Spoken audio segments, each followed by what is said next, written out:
bienvenue sur ma chaîne. Alors aujourd'hui on commence tout de suite, comme vous pouvez le voir, dans Tuner Studio. Là c'est la vidéo de cours de tuning numéro 8. Si vous tombez sur cette vidéo, sachez que j'ai fait plein d'autres vidéos cours de tuning Megasquirt, donc vous pouvez chercher sur ma chaîne pour voir toutes les vidéos cours de tuning sur Megasquirt. Alors la vidéo cours de tuning numéro 8 va concerner quoi? Eh bien aujourd'hui on va regarder les tables de carburant et table d'allumage. Ce sera c'est à peu près la même chose, hein. Donc, table de carburant et d'allumage. Aujourd'hui on va se baser principalement sur les tables de carburant, mais sur les tables d'allumage c'est le même principe. Et ça c'est un projet, donc ça c'est un projet Megasquirt 3, MS3. Alors messieurs, ce que je vais expliquer aujourd'hui c'est quelque chose de très important, il faut suivre absolument, même si c'est une vidéo barbante, ça vous aidera au cours des tunings, donc il faut vraiment que vous suiviez cette vidéo. Alors ici j'ai deux tables, Fuel VE1, Fuel VE2. Quand je vais dans Basic Setting, je fais General Setting. Hop, voilà, donc je me retrouve avec deux algorithmes. Alors j'ai déjà vu dans une précédente vidéo qu'on pouvait mélanger les algorithmes, et aujourd'hui on va voir exactement comment faire pour faire des tables en mélangeant des algorithmes. Alors sur MS3 je vous ai expliqué aussi dans une vidéo antérieure qu'on pouvait utiliser une blend curve, hein, donc une courbe pour mélanger les différentes tables. Alors blend curve, voilà, ici je vais vous la montrer. Hop, donc cette blend curve, hein, il faut savoir qu'on peut la mélanger en utilisant toutes les options qui sont là, hein. Donc en fait vous pouvez utiliser le TPS, la map, le régime moteur, MAF load, donc le mass airflow, donc le pourcentage du flex fuel. On peut utiliser toutes sortes de choses, les vitesses, de rotation du moteur, la position du levier de vitesse, donc la vitesse engagée. On peut utiliser toutes sortes de choses pour switcher donc les tables en blend curve. Ça facilite beaucoup le travail sur Megasquirt. On peut faire beaucoup plus de choses et des choses beaucoup plus puissantes. Mais je vais vous l'expliquer aussi d'une autre manière. Donc on va voir aussi tout simplement en multiplicative. Je ne vais pas vous l'expliquer, il y a des usages, mais c'est surtout quand on veut mélanger deux tables pour avoir un résultat plus fin. Là en additive, alors en additive c'est très intéressant, vous allez vous comprendre pourquoi. Donc avant la manipulation des tables, je vais vous expliquer donc quel est l'intérêt d'additionner deux tables. Pour ce faire, déjà il faut comprendre que les stratégies multi-algorithmes sur les gestions moteurs programmables, eh bien il n'y a pas que Megasquirt qui utilise ça, hein. Il y a un peu tout le monde qui utilise ça, enfin surtout dans les gestions haut de gamme, hein, parce que vous avez d'autres gestions qui utilisent d'autres systèmes qui sont pas plus mauvais, hein, mais disons qui sont moins flexibles, et je vais vous donner quelques exemples. Donc ici sur Megasquirt on vous propose de mélanger jusqu'à 4 tables en 4 tables en même temps, hein. Je vous montrerai un peu plus tard concernant le nombre de tables que l'on peut mélanger et les façons de les mélanger. On consultera le manuel de la MS3 Pro. Donc sur MS3 Pro le manuel est vraiment bien fait si vous voulez savoir plus en détail comment multiplier, comment additionner les tables et comment manipuler les algorithmes ici. Eh bien lisez le manuel MS3 Pro. Voilà, je vous le montrerai quelques pages un peu plus tard. Je vais commencer par vous montrer un premier software. Hop. Voilà, et ça c'est DTA Fast. DTA Fast. C'est une autre marque de gestion. Hein. Alors dans ECU configuration, donc j'ai fait map configuration. Là, on vous demande de choisir entre deux algorithmes. Donc chez DTA Fast, on a la possibilité de choisir deux algorithmes. Alpha N, donc le Alpha N, donc papillon régime, comme sur Megasquirt, hein, et Speed Density, qui est donc le Speed Density, hein, comme sur Megasquirt aussi, hein, Speed Density. Mais on ne vous propose pas de mélanger deux algorithmes. Donc comment faire pour faire un moteur turbo par exemple? Vous avez des problèmes avec un papillon des gaz très très gros, parce qu'il faut savoir qu'un papillon des gaz, quand il est très gros, même s'il est ouvert au 1/3, le flux d'air sera déjà tellement important que vous aurez des problèmes à gérer un ralenti correct et une injection de carburant correcte, parce que si vous êtes en speed density, donc avec le capteur de pression du collecteur d'admission, vous aurez des gros problèmes à avoir une bonne réponse à bas régime pour que ça fonctionne correctement. Donc la solution, c'est d'utiliser un Alpha N, donc un algorithme Alpha N là, voilà, et de lui mélanger un deuxième algorithme sur les gestions qui disposent d'un mélange de deuxième algorithme, ou de faire ce qu'on appelle du fuel trim en fonction de la map. Alors ici, inlet manifold pressure save. Alors ici, sur cette page, eh bien vous pouvez voir tout simplement sensor compensation. Ok.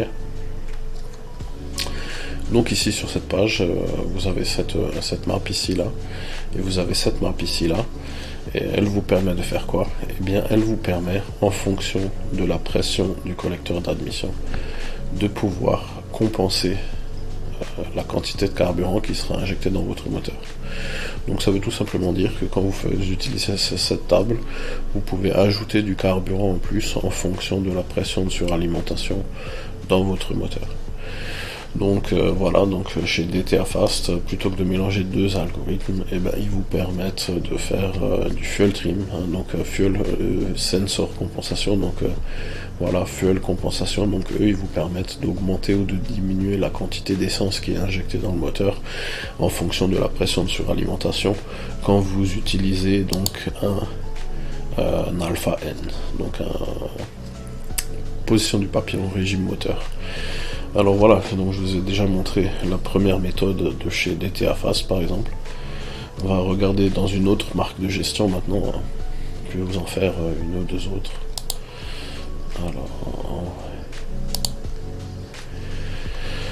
Alors la deuxième qu'on va pouvoir voir, ce sera quoi? Alors, hop. Alors, EM-Tune, EM-Tron. Ça c'est une marque australienne il me semble, hein, qui fait des gestions haut de gamme, hein, très haut de gamme, hein, très très cher, très haut de gamme. Et bien chez EM-Tune, je vous ai ouvert un fichier de base de Nissan R35 GTR, hein, vous le voyez là-haut dans le coin de l'écran, Nissan R35 GTR, voilà.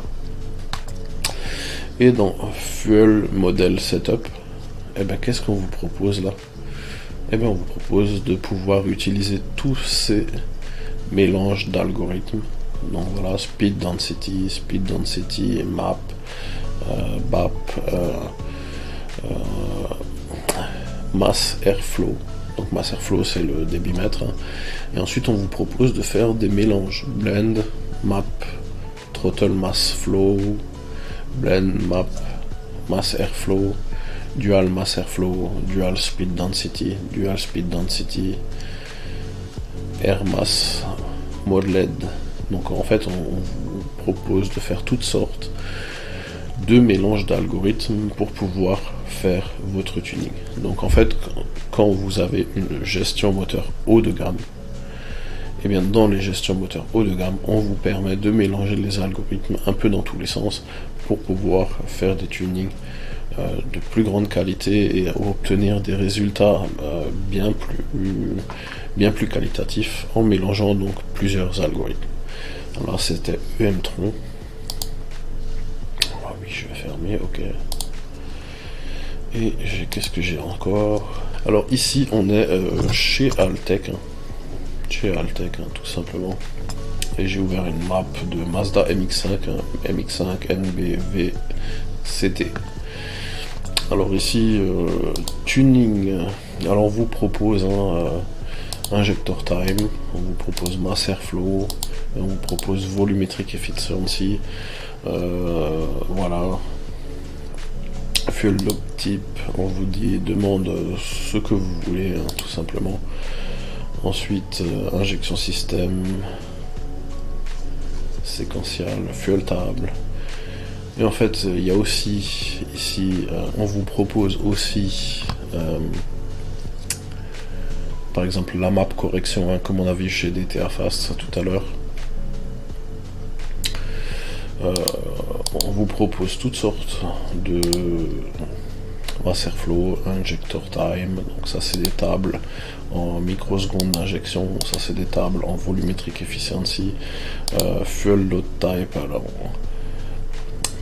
on vous propose map, throttle position sensor, engine pressure ratio, on vous propose toutes sortes de choses chez Altec, donc eux ils font aussi de la map correction, alors on va faire apply. Ok, donc voilà, map correction. Donc ici on peut corriger donc en fonction de la pression de la map, hein, et on peut corriger un pourcentage le carburant injecté. Donc ça nous permet de faire un moteur turbo avec position papillon régime moteur, par exemple chez Altec. Maintenant une dernière gestion, par exemple. Et bien, hop. Et bien ça c'est Civex. Alors Civex pour moi c'est le top niveau, hein, c'est la gestion de folie qui fait absolument tout. Alors ici chez Civex c'est c'est du balèze, hein.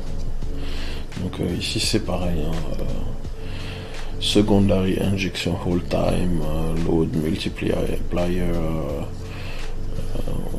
secondary multiplier, secondary load injection, secondary injection time. Ici on vous propose secondary injection end. Donc en fait ici chez Civex on vous propose aussi de mélanger plusieurs algorithmes pour pouvoir faire fonctionner votre gestion au doigt et à l'œil comme vous le voulez, hein. Civex c'est pas la gestion la plus simple à utiliser, hein. Leur soft il est vraiment il y a beaucoup de choses ici là, hein. C'est assez énorme. Donc on a vu que dans différentes marques de gestion on avait plusieurs stratégies pour faire fonctionner un moteur. On vous permet soit de mélanger les algorithmes, donc d'utiliser plusieurs algorithmes différents et de les mélanger les uns avec les autres, ou alors on vous propose de faire du trim en fonction du capteur map, par exemple en utilisant un algorithme alpha N. Ok, donc maintenant dans mon projet MS3, alors je mets primary fuel load alpha N, ok, alpha N, secondary fuel load, je vais mettre speed density. Alors vous allez me dire, je sais une MS3, je peux utiliser une pleine curve, ça facilite vachement les choses, je vous l'ai déjà expliqué dans une autre vidéo, mais non, aujourd'hui on va faire secondary fuel, donc le deuxième algorithme, on va le faire additive, ok, on fait additif, ok, close. Alors maintenant, là il faut suivre, hein, messieurs, parce que là c'est assez compliqué quand même. Ça fonctionne sur Megasquirt 2, ça fonctionne sur Megasquirt 3, malgré que sur Megasquirt 3, avec donc notre blend curve, on arrivera à de meilleurs résultats. Mais je vais vous le montrer en vue table 1. Alors je vais l'agrandir. Ok, elle est bien grande. Alors, VE table 1, nous on a vu que notre VE table 1 c'était donc alpha N. Donc ici là, on voit bien c'est marqué fuel load TPS, throttle position sensor. Donc messieurs, quand vous avez une table qui est graduée de 400 à 30, ça ne correspond pas. parce que la position du papillon, donc le TPS, et bien ça va de 0 à 100. 0% à 100%. Donc qu'est-ce qu'il va falloir qu'on fasse dans un premier temps? Il va falloir qu'on rescale ici la verticale. Fuel load TPS, donc on va partir ici à 0. Ok. Ici, on va mettre 100. Ok, donc on a mis 100. Alors là, je vais mettre 95. 90.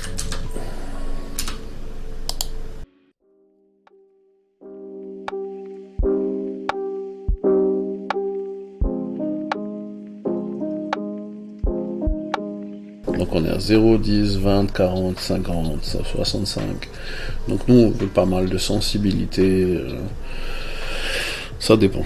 Si vous voulez de la sensibilité sur les petites accélérations, eh bien vous mettrez plus de cellules côte à côte ici. Donc au lieu de mettre 0, 10, 20, 40, eh bien vous allez mettre 0, 5, 10, 15. Ensuite 20, 30, 40. Ok. On pourrait enlever quelques cellules là-haut parce que finalement là ici on n'a pas besoin de temps de précision. Je pourrais faire 100, 95, 90, ensuite je pourrais faire 80, ensuite je pourrais faire 70, ensuite je pourrais faire 60, 60, voilà, je pourrais faire 50, on va mettre 55, hop, voilà, 50, 45, hop, 40, 35, 30, je mets 25,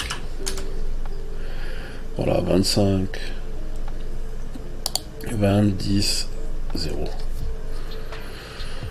Ok, donc voilà, là ça c'est un petit peu mieux, c'est un petit peu plus homogène, parce que là-haut de toute façon on s'en moque un petit peu, vu que là on est toujours en puissance, on n'a pas besoin d'autant de précision. Donc là on a rescalé la VE table 1 pour qu'elle corresponde à 0 à 100 en TPS. Et là on a un projet qui va jusqu'à 7500, si votre moteur il tourne à 10 000, ben vous mettez entrée, ok.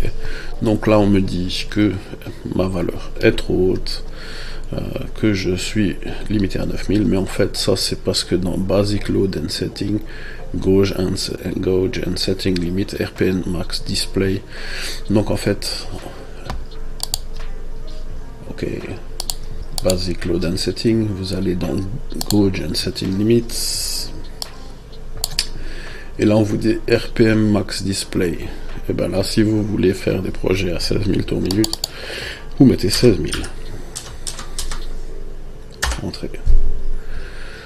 Close. Et là, vous mettez 15 000. Entrée. Et vous avez 15 000 tours minute en haut de votre projet. Parce que ça, messieurs, méga squirt, on peut mettre ça sur une moto et ça prend 15-16 000 tours minute. Ça va faire le boulot, il n'y aura pas de problème. Donc, là, on a mis les valeurs de TPS. Et là, ici, c'est la vitesse de rotation du moteur. Donc, notre table TPS, vitesse de rotation du moteur. Comment fonctionnent ces tables? Alors, quand votre moteur tourne, eh bien, vous aurez un petit point qui va se promener là, sur votre table, et qui va se mettre sur la case correspondant. Par exemple, si vous accélérez à 25% de TPS et que vous êtes à 2000 tours minute, eh bien 2000 tours minute, le point il sera là sur le 58. Donc qu'est-ce qui se passe? Eh bien ça va injecter volumetric efficiency, la valeur c'est 58. Ça va calculer votre temps d'injection et ça va injecter la dose de carburant pour laquelle on a mis le chiffre 58 dans la case. Donc maintenant, qu'est-ce qui se passe si je mets 2000, 3000, 4000, Alors là, ma table, elle commence direct à 2000. Eh bien, si je mets 2000 ici dans la première case, si j'accélère à 20%, ici 20%, et que je suis à 2000 tours minute, eh bien alors, qu'est-ce qui va se passer? 20%, 2000 tours minute, je serai à 43, donc on va utiliser le chiffre 43 pour calculer la dose de carburant à injecter. Mais imaginons que je sois à moins de 2000 tours minute. Eh bien tout simplement, si je suis à 1000 tours minute, à 20% d'accélération, et bien ça va toujours utiliser le chiffre 43. Donc en fait, tout ce qui est en dessous de 2000, et bien on va utiliser le chiffre 43 pour calculer la quantité de carburant nécessaire à être injecté. Ce qui veut dire quoi? Maintenant je commence à 5000. Et bien à 20% d'accélération à 2000 tours minute, et bien j'utiliserai le chiffre 43 pour injecter la quantité de carburant nécessaire dans le moteur. Alors ça veut dire quoi? Ça veut dire que tout simplement, si je commence ma table à 5000, tout ce qui est en dessous de 5000, et bien ce sera les chiffres de la première colonne là qui seront utilisés. Il faut le savoir parce que ça va nous servir un peu plus tard. Maintenant, si je suis à 16 000 tours minute, donc à plus de 15 000 de ma table, et que j'accélère à 100%, 15 000, 100%, là on est à, ici, 115. Et bien si je suis à 16 000 tours minute, ce qui devrait être là, à 100% d'accélération, et bien je utiliserai toujours le chiffre 115. Si je suis à 17 000 tours minute, à 100% d'accélération, et bien ce sera toujours le chiffre 115. Et ainsi de suite. Donc en fait, vous avez compris que quand on est hors limite de la table, ce sont les derniers chiffres de nos colonnes et partout là tout autour qui vont servir de données pour calculer la quantité de carburant. Pourquoi est-ce que je vous explique là ça? C'est parce que tout à l'heure ça va nous intéresser pour faire du double algorithme et pour pouvoir les mélanger. Surtout pour les processeurs de Megasquare 2, parce que ça, sur Megasquare 2, ça va nous permettre de faire du fuel trim grâce à un double algorithme. Alors, je vais continuer à vous expliquer. Donc, je vais vous expliquer comment rescale une table TPS verticale, donc de 0 à 100.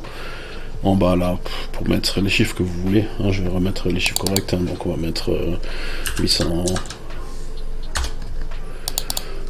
1500, hop. J'ai déjà 1400, donc on va mettre 1200. 1000. Alors voilà, 800, 1000, 1200, 1400, 2000, 7002, 15000, on va remettre 9000. On va dire que c'est une bagnole qui mouline bien. Elle tire jusqu'à 9000. Ok. Donc maintenant, ma première VE table 1 est faite. Alors comment je vais faire? Alors je vous le rappelle. En additionnant deux tables pour faire un moteur turbo qui ait beaucoup de sensibilité sur l'accélérateur, mais qui aura qui utilisera aussi la map pour calculer la quantité de carburant additionnel que l'on va ajouter en fonction de la pression de suralimentation. Eh bien, on va mettre en secondary fuel load un speed density. Ok. Donc, quand je vais dans fuel setting, j'ai une VE table 2. Je vais vous la montrer.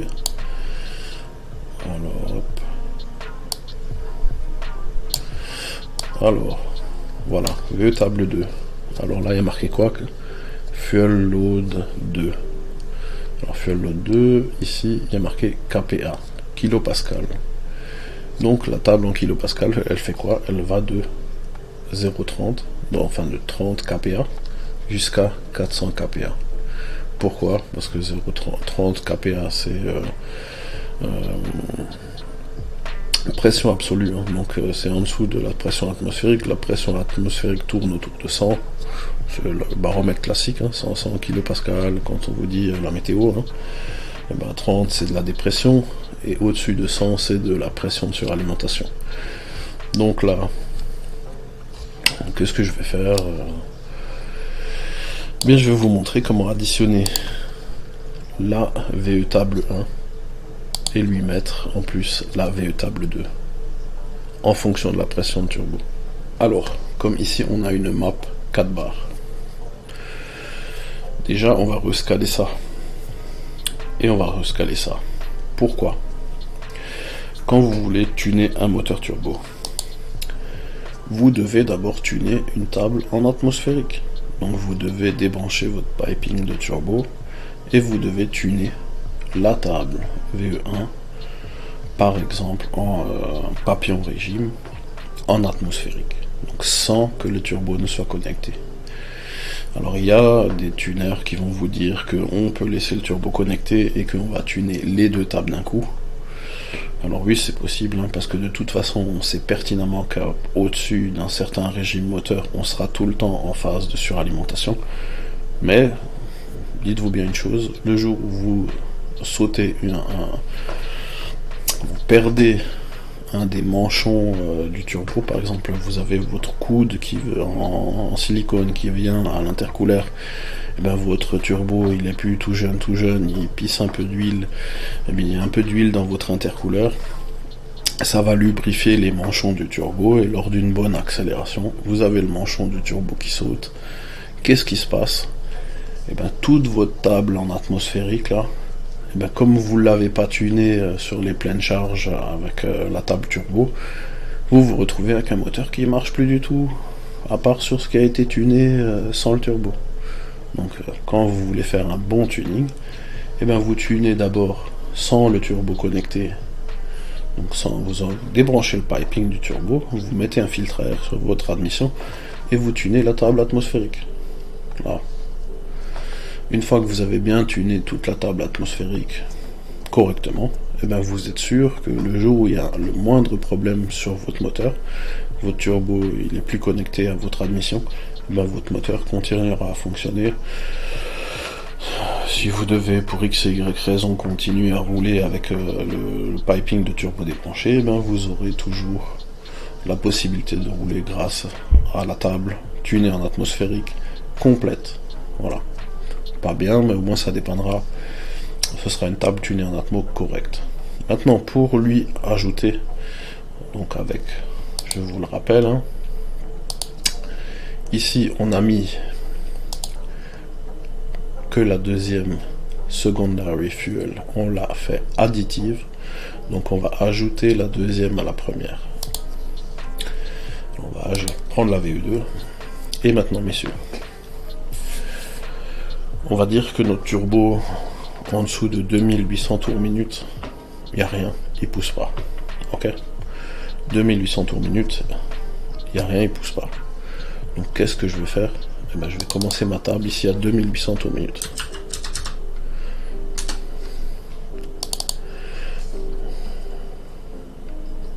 Hop.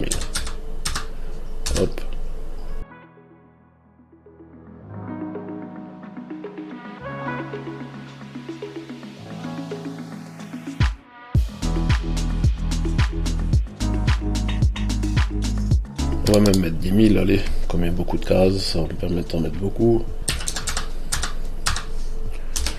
Alors les gars, recopiez pas tout simplement les nombres que je vous mets là, faites en fonction de ce que vous souhaitez faire, du régime maximum, ici du régime maximum auquel vous avez prévu de jamais aller, et en fonction, il va falloir faire quelques essais, vous essayez et vous regardez quel est le régime moteur minimum auquel votre turbo va commencer à charger. Vous faites des datalogues, vous regardez ça au pif et vous dites voilà, je sais pas, si votre turbo il commence à charger à 3100 tours minute, et bien vous n'êtes pas obligé de descendre ici là en dessous de, mettez 200 ou 300 tours en dessous de la charge de votre turbo. Ok, donc qu'est-ce qui va se passer? Mon turbo il va commencer à pousser à 3000 tours, donc j'ai mis à 2800 tours ici. Ensuite on va faire quelque chose, on va rescaler la table ici des kilopascales. Ok, rescaler cette table. Et ici, on va mettre 110. Entrée. Alors, entrée.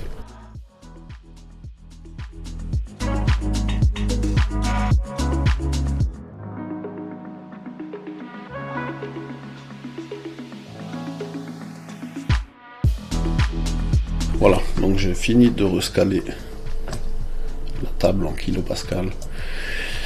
Et donc je l'ai commencé à 110, ok, et je l'ai mis jusqu'à 260, donc ce qui me donne 1 bar 6 de suralimentation. Alors si vous avez un turbo qui pousse à 3 bars, et bien ici vous scalez votre table de façon à ce que ça finisse à 400 kilopascal, donc vous aurez 3 bars. Et ensuite on va faire quoi?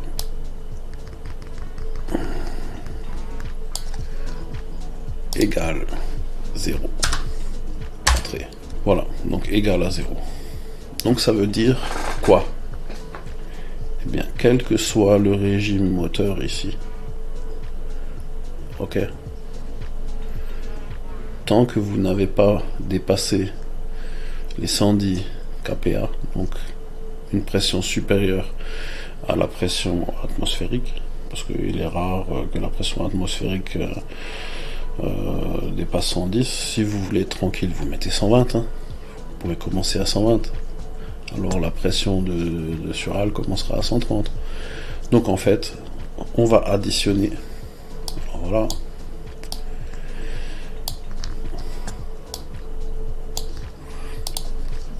donc si maintenant j'accélère à fond, je suis à 100 position du papillon, ben voici les chiffres que la gestion va utiliser en fonction du régime moteur, ok, en fonction du régime moteur, pour calculer la quantité de carburation, la quantité de carburant que votre gestion va injecter dans votre moteur. Si on est en phase de suralimentation, donc le turbo va commencer à pousser. On a dit que notre turbo il commence à 3000, donc il va commencer à pousser à partir de là à peu près. Qu'est-ce qui va se passer? Eh bien à partir de 3000, quand la pression va être à 0,2 bar, 0,3, 0,4, 0,5, eh bien on va ajouter les chiffres qui se trouvent ici dans la table à la première table ici, pour augmenter la quantité de carburant que l'on va injecter dans le moteur. Donc voilà comment faire du fuel trim. Donc premièrement, ajouter du carburant en fonction d'une seconde table en kilopascal quand la suralimentation arrive sur votre moteur.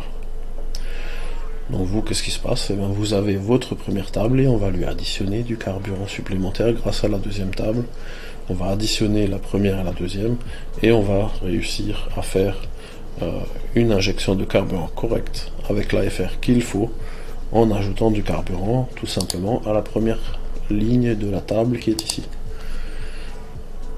Si jamais on descend au niveau de l'accélération, eh bien on prendra toutes les cellules qui sont en dessous et on leur ajoutera la quantité de carburant nécessaire en fonction de la pression de suralimentation. Et quand la pression sera en dessous de 110 kPa, et bien comme on aura mis toute la première ligne à 0, on injectera rien de plus. Donc en dessous de 110 kPa, et bien on sera avec la table atmosphérique, et au-dessus de 110 kPa, et bien on sera avec la table atmosphérique plus la table de suralimentation. Donc voici une méthode pour additionner des tables de carburant et donc pouvoir traiter un moteur turbo par exemple en faisant avec un premier algorithme en papillon régime et un second algorithme en pression du collecteur d'admission régime moteur. Donc voilà messieurs, encore une preuve qu'avec une Mega Squirt, que ce soit une Mega Squirt 2 ou avec une Mega Squirt 3, On peut avoir des tables très très précises, avec énormément de cellules. Il suffit de savoir comment fonctionnent les tables et comment les accommoder les unes avec les autres pour pouvoir avoir le résultat escompté. C'est pas très compliqué, hein. C'est pas vraiment compliqué. Il suffit d'utiliser les diverses possibilités que vous offre la gestion moteur pour arriver à vos fins. Quand vous voulez faire un tuning, eh bien, il faut étudier le fonctionnement de la gestion moteur et utiliser toutes les capacités qu'elle vous offre pour pouvoir effectuer votre tuning et pour pouvoir faire fonctionner votre moteur de la meilleure façon qui soit. Alors ça, les tables additives, c'est très bien, ça permet de faire un moteur turbo avec une Megasquare 2 en faisant du double algorithme. Je l'ai pas utilisé sur Megasquare 2, hein. Moi je préfère sur Megasquare 3 utiliser une blade curve, hein. Donc comme je vous l'ai montré auparavant, la blade curve c'est beaucoup plus facile, ça permet de switcher carrément entre deux tables. Donc au lieu de prendre une table et de lui additionner une deuxième table, eh bien on prend une table et on switch sur une deuxième table. Donc vous avez une table qui est purement dédiée, qui est purement dédiée à l'atmosphérique, et une table qui est purement dédiée à la suralimentation. Donc tandis que là, eh bien, vous aurez une table qui sera purement dédiée à l'atmosphérique, plus une autre table qui ajoutera du carburant en fonction de la pression de suralimentation. C'est tout simple, messieurs, hein. Voilà, ça ce sont des choses très très avancées. Je sais pas si on vous a déjà expliqué ce genre de choses. Je sais même pas s'il y a beaucoup de tuners qui connaissent ce genre de pratique ici chez nous, hein. C'est certainement les bons, oui, hein. Les bons tuners doivent connaître toutes ces choses-là. Les tuners un peu moins bons, ils se cassent pas la tête avec ça. Ils font autrement, hein. Ou alors ils disent la gestion est mauvaise, elle marche pas bien. Je ne sais pas, je saurais pas vous dire. Donc en bref, je viens de vous montrer cette technique de manipulation des tables pour pouvoir obtenir le résultat souhaité. Les Megasquirt, messieurs, c'est très très très performant, hein. Très très performant. Il faut pas me dire que c'est pas performant parce que ce n'est pas vrai. Alors ici je suis sur le manuel MS3 Pro Ultimate, donc table choice. Alors c'est en anglais, hein. Je vais vous le lire vite fait, hein. Alors, for many install single fuel table is all that is required. New users are strongly advised to start with a single table. MS3 Pro offers a number of methods of switching and blending between tables. This method can be used to effectively extend the basic table size. For better tunability with different fuel algorithm, low versus high RPM for dual fuels for different mixture type. Presently, fuel ignition boost and IFR targets may be blended or switched. Due to the complexity introduced with multiple tables, only experienced users should consider enabling these features. Additionally, the algorithm blending should only be enabled once each table is well tuned. Auto-tuning via analysis live will not function on some combination of blended tables. Ok, donc ça veut dire quoi? Je vous ai lu le premier paragraphe ici, hein. Mais ça veut dire que pour plein de choses simples, de moteurs simples, un moteur Atmo, hein, eh ben il vous conseille fortement d'utiliser une single table, donc une table unique, un seul algorithme. Donc ça, c'est ce que Megasquirt vous conseille, parce que effectivement, quand on utilise plusieurs tables, c'est du tuning de haut niveau, hein. Messieurs, c'est difficile à tuner, hein. C'est là où maintenant le tuning va rentrer dans un autre monde, le monde des professionnels du tuning, et on va faire des choses compliquées, et on va faire des tunings de très grande qualité. Et grâce à une MS2 ou une MS3, on peut faire des tunings de très très haut niveau. Toutes les grandes marques proposent des mélanges d'algorithmes d'une façon ou d'une autre, ou des trim tables, ou toutes sortes de choses pour pouvoir modifier les algorithmes pour qu'ils fonctionnent de façon particulière pour avoir plus de finesse, ou pour augmenter le nombre des cellules, ou pour faire toutes sortes de choses. Là c'est marqué, hein. MS3 Pro, le manuel. Pour tous ceux qui lisent l'anglais, je vous conseille à tous de lire le manuel MS3 Pro Ultimate, parce qu'il y a un guide de tuning à la fin du manuel, et ça sert vraiment. Il y a énormément de choses qui sont écrites dedans, et donc on peut faire toutes sortes de choses.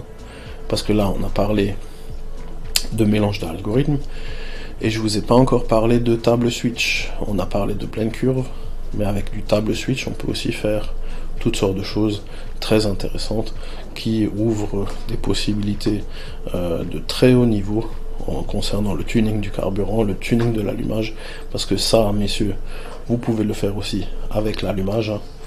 Donc voilà. Alors je m'excuse, hein, cette vidéo elle va être certainement très très barbante pour beaucoup de personnes, mais ça c'est du tuning de haut niveau, hein. Donc ça c'est quelque chose où il faut aller avec précaution, et il faut rechercher et essayer de comprendre exactement de quoi on parle et quels sont les résultats que l'on peut obtenir avec ça. Parce que là, là, le tuner du coin qui vous fait vite faire un petit tuning, il va pas se casser la tête avec ça, hein. Enfin bon, bref. Voilà, table switch input, combine table, algorithm blending, dual table, staged injection. L'injection étagée, donc ça c'est quelque chose de très très intéressant, l'injection étagée, messieurs, parce que quand vous avez des moteurs avec de très gros injecteurs, vous n'arrivez pas très bien à régler le carburant, parce que quand on a du duty cycle, des injecteurs qui sont très très courts pour le ralenti par exemple, eh ben, ils injectent pas vraiment, ils crachotent, hein, donc le carburant crachote gentiment dans le moteur, et on n'arrive pas à régler le carburant vraiment très finement, à moins d'avoir un montage séquentiel, et encore, si on a des très très gros injecteurs, on a aussi du mal à régler vous avez des 1500 cc ou des 1200 cc, vous n'arriverez pas à régler proprement vos ralentis, vous n'arriverez pas à avoir de la finesse sur les bas régimes, vous n'y arrivez pas. Donc la solution c'est quoi? Et bien de faire du staged d'injection, donc de la de mettre plusieurs rampes d'injection, une petite rampe d'injection, une grosse rampe d'injection. C'est ce que je vous ai déjà expliqué dans une vidéo précédente. Injection étagée, très très très bon, hein. Alors voilà, algorithmes différents, exemple scénario. Alors là on vous explique quel type de mélange on peut faire, voilà. On vous explique plein de choses, et on vous montre comment mélanger les tables, hein. Voilà. Ici par exemple single table, ensuite on mélange d'une table à l'autre, ensuite la single arm works with table blend, donc mélanger les tables avec une blend curve, combination table, secondary additive table, donc on peut ajouter une table plus une autre pour avoir le temps final, voilà, tout simplement. Secondary multiplicative table, donc on peut multiplier les deux tables. Blended table, on peut faire aussi des courbes de mélange. On peut utiliser toutes sortes de choses pour mélanger les tables. Et ensuite maintenant on vous montre comment mélanger 4 tables ensemble. Donc là on peut mélanger 4 tables, la dual table, banque 1, banque 2, donc on peut utiliser des tables pour différentes banques, injector, stacking, voilà. Il y en a beaucoup, hein. Donc vous voyez ici single table, single algorithm with table blending, combined table, secondary additive, secondary blended table, two-way blend. Il y en a encore. Single table. Là, il y en a encore. Par exemple, une table turbo, c'est ce que... Voilà. Maintenant, boost determined from table 1 to table 2 with a physics switch or J option. Donc en fait, plusieurs tables pour arriver à des choses en fonction du boost. Enfin voilà, vous avez beaucoup de possibilités, hein. On peut aussi faire du flex fuel en mélangeant les tables avec ce que le capteur flex fuel nous indique, eh ben, on peut mélanger deux tables. Alors pour faire du bicarburant, eh ben, qu'est-ce qu'on fait? C'est Engine, table switch dual fuel. Alors là par exemple, fuel table switch on, dual fuel on, et là ça vous fait toutes sortes de choses, dual table, flex blend. On peut faire toutes sortes de mélanges de tables, de tout ce que vous voulez. Franchement, les fonctions de mélange d'algorithmes d'une Megasquirt 3, donc une MS3, Megasquirt 3, MS3 Pro, c'est énorme, il y a tellement d'options. Pour régler le carburant, c'est vraiment la Megasquirt 3. Elle fait partie, en termes de pure algorithmie de carburant, la Megasquirt 3 fait partie des gestions moteurs programmables haut de gamme que vous pourrez trouver sur le marché. Elle n'a absolument pas à rougir face à aucune autre gestion sur le marché. Tout simplement. Megasquirt, ça fait des années qu'ils sont sur le marché. Ils ont développé une gestion qui est fantastique au niveau des algorithmes. Elle a ses points forts, elle a ses points faibles, mais en termes d'algorithmes et de mélange d'algorithmes, eh bien la Megasquirt elle fait partie du haut du panier concernant les grosses gestions programmables. Elle a tout ce qu'il faut pour faire les plus grosses prépas. Alors là, dans Basic Load and Setting, vous allez dans Engine and Sequential Setting, donc les paramètres du moteur. Et là, vous faites Injector Trim On.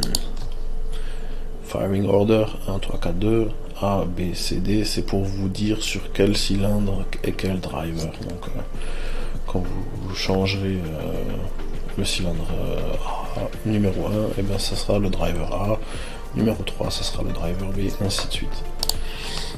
Qu'est-ce que ça veut dire? Alors, je vous le remets. Qu'est-ce que ça veut dire injector trim? Ok. Alors, ici, eh bien, vous aurez injector cylinder trim. Alors voilà, messieurs, ça c'est tout simple. Injector cylinder trim. C'est ce qui vous permet de régler chaque cylindre indépendamment les uns des autres. Parce que messieurs, sur un moteur, il y a toujours des cylindres qui sont plus forts et des cylindres qui sont plus faibles. Parce que quand vous avez un collecteur d'admission avec une entrée sur le devant et un moteur en ligne, par exemple sur un 6 cylindres, et bien le cylindre qui est tout contre la cloison par feu, et bien sera généralement le cylindre qui donne le plus de chevaux dans le moteur. Pourquoi? Parce que l'air qui va rentrer dans le collecteur d'admission, eh bien, il a du mal à faire des angles droits pour rentrer dans les cylindres. Donc en fait, quand il arrive au bout du collecteur, eh bien, il va direct dans le dernier cylindre. Et donc souvent, le dernier cylindre sur le moteur aura le plus de puissance dans tout le moteur.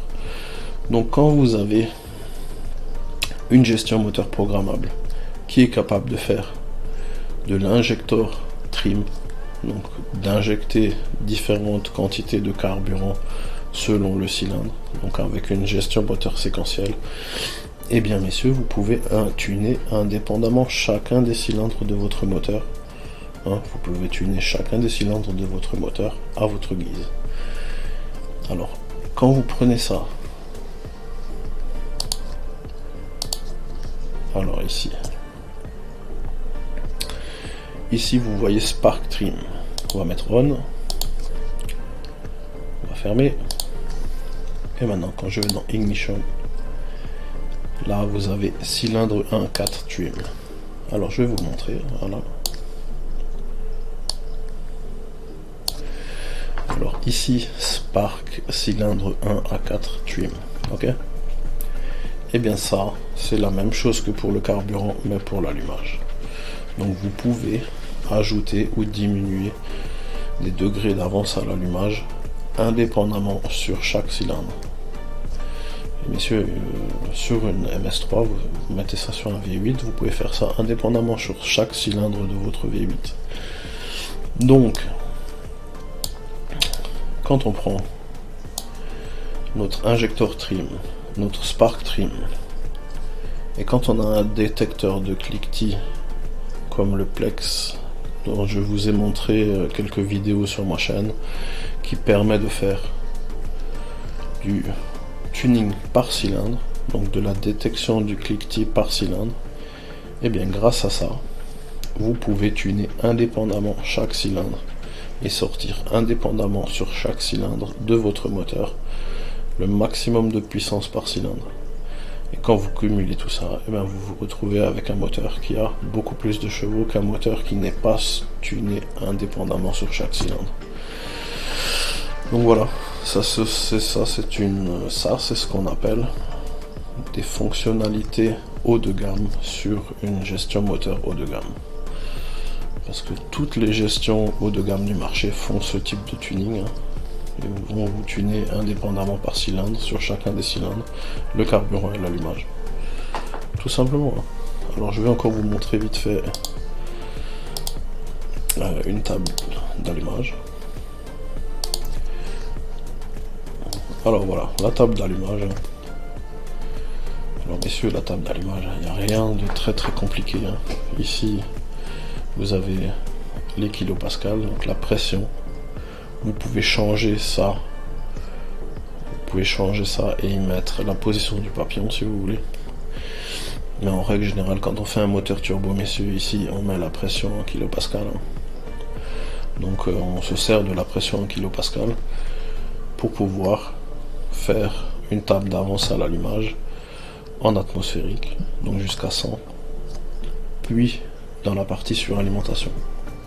Alors si vous voulez être plus précis sur la partie surale, et bien vous mettez ici plus de cellules en suralimentation. Donc on va faire par exemple, je ne sais pas moi, voilà, 50, 70.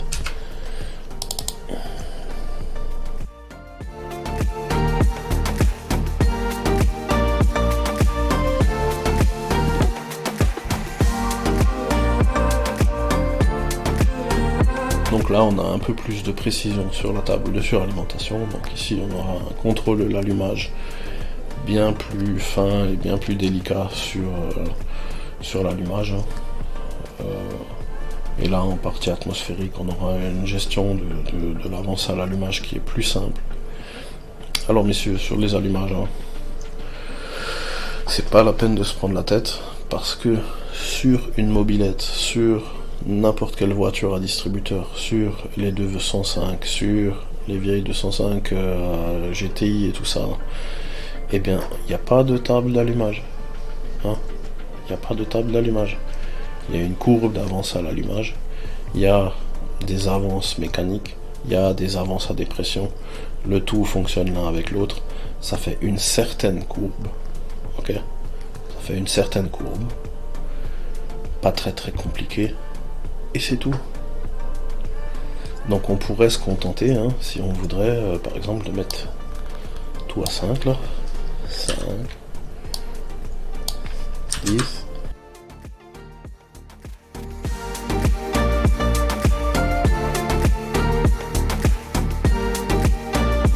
alors avec une table comme ça, messieurs, ben jusqu'à 100 là, jusqu'à 100 là, on n'est pas loin du monde, hein. Donc jusqu'à 100 en atmosphérique, on pourrait se contenter de ça. Et ensuite sur la partie surale, ben, on aurait des valeurs qui sont un peu plus modestes, hein, parce que dès qu'on commence à avoir beaucoup de pression de turbo, là, vous pouvez plus mettre 38 degrés d'avance, hein, ça marche pas, hein. Vous verrez bien, hein. Mais là, moi, là, hein, hop. Alors, dès que ça monte, là par exemple, on va remettre, hop, au hasard, hein. Alors, copiez pas cette table, ne copiez pas cette table comme elle est, il faut l'adapter à votre situation, il faut l'adapter à votre moteur. Si quelqu'un copie cette table telle qu'elle est, l'utilise et casse son moteur, ce sera pas de ma faute. C'est juste pour un exemple. C'est un exemple. C'est juste au pif comme ça, je vous ai donné quelques valeurs vite fait bien fait. Histoire de, voilà, d'avoir quelques valeurs pour la vidéo.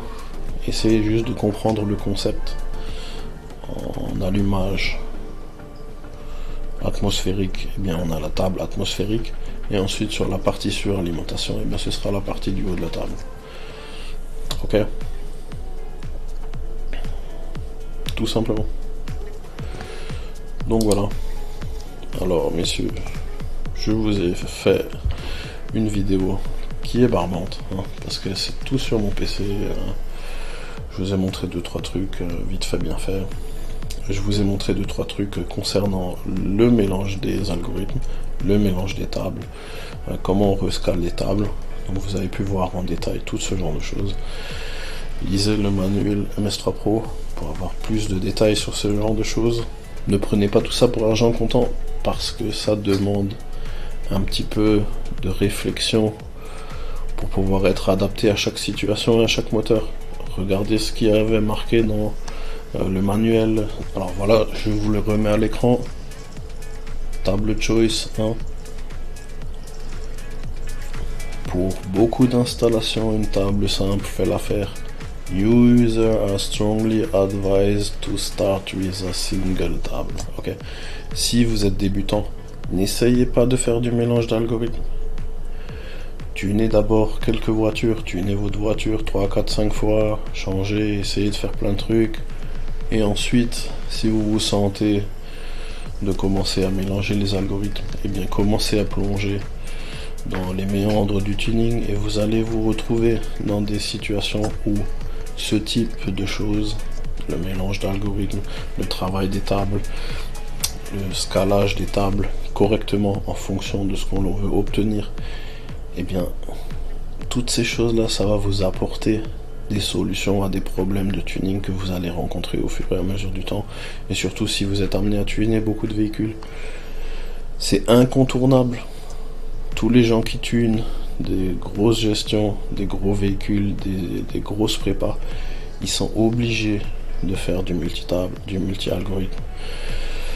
Et toutes sortes de techniques, du fuel trim, de l'injector trim, du tuning par cylindre, et toutes sortes de choses très avancées en termes de tuning sur les véhicules.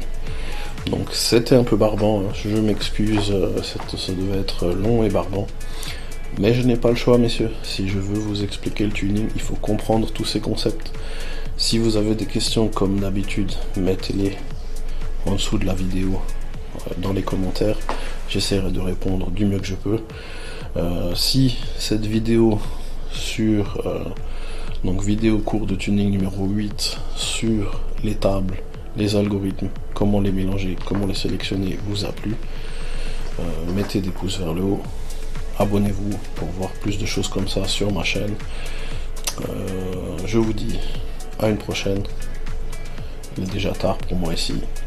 Je vous souhaite une bonne fin de journée. Ciao, bye bye.